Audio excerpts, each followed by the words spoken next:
इस वक्त की बड़ी खबर आ रही है यूपी के वाराणसी से, जहां रोपवे यात्रियों के लिए बड़ी खुशखबरी। अब 15 किलो तक सामान ले जा सकेंगे निःशुल्क।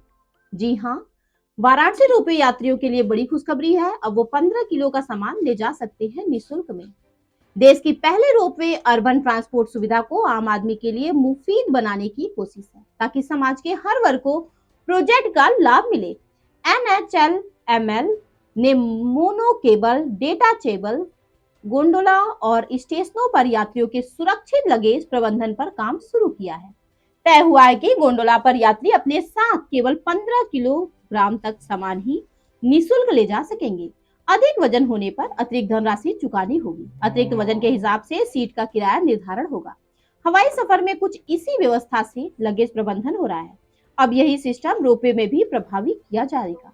कैंट रोपवे स्टेशन पर एक क्लॉक रूम भी बनाया जा रहा है। यहाँ पर भी सामानों को सुरक्षित रखने की सुविधा मिलेगी। यात्रियों को टोकन के जरिए व्यवस्था मिलेगी। प्रति किलोमीटर 10 से 15 रुपए सीट का किराया निर्धारण करने की तैयारी है। इसका प्रस्ताव प्रदेश सरकार को भेजा गया। कैंट से रथ यात्रा तक करीब 2.25 किलोमीटर रोपवे की अलाइनमेंट, जांच और टेस्ट रन करीब 1.5 महीने से चल रहा है। यात्रियों को बैठाकर ट्रायल रन करने में रोपवे कितना तैयार है, इसके लिए 28 अप्रैल को रोपवे लाइन की बृहद जांच की जाएगी। ऑस्ट्रिया की लाइटमर कंपनी को सुरक्षा की जांच करने की जिम्मेदारी मिली है। उनकी रिपोर्ट पर ही रोपवे को जनता के हवाले किया जाएगा। सेक्शन 1 में कैंट पर 90 जबकि रथ यात्रा में 48 गोंडोला रखा जाएगा। दोनों स्टेशनों के ऊपरी तल पर बड़ा गैराज बनाया गया है। यहीं पर गोंडोला की पार्किंग की जाएगी। एक साथ 148 गोंडोला का मूवमेंट होगा, लेकिन उनका उपयोग काफी हद तक ट्रैफिक पर निर्भर रहेगा। विशेष स्थान या सेवा की मांग सबसे अधिक होने पर गोंडोला का परिचालन बढ़ाने पर निर्णय लिया जाएगा।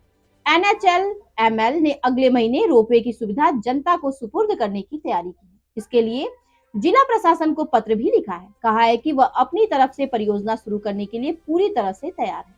गोदौलिया पर गतिरोध बरकरार, सिर्फ 300 वर्ग मीटर में काम। गोदौलिया में रोपवे का अंतिम स्टेशन बनाने को लेकर धीमी गति जारी है, क्योंकि यहाँ पर जमीन का विवाद है। प्रकरण हाईकोर्ट में विचाराधीन है। प्रशासनिक स्तर पर मामले का हल निकाला जा रहा है। वाराणसी विकास प्राधिकरण की तरफ से स्टेशन निर्माण के लिए सिर्फ 300 वर्ग मीटर जमीन ही मिल सकी। इतने हिस्से में पाइलिंग का कार्य चल रहा है। 7 पाइल हो चुका है। विवादित जमीन भी NHLML को आवंटित हो जाएगी तो प्रोजेक्ट को रफ्तार मिल सकती है। अक्टूबर तक बढ़ेगी प्रोजेक्ट की कार्य अवधि। NHLML ने हैदराबाद की कंपनी विश्व समुद्र से प्रोजेक्ट निर्माण, रख रखाव व संचालन के लिए अनुबंध किया गया था।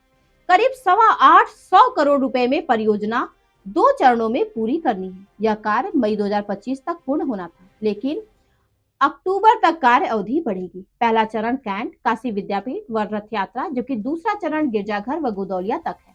पहले चरण का कार्य 95% पूर्ण कर लिया गया है, लेकिन दूसरे सेक्शन में बहुत काम बाकी है।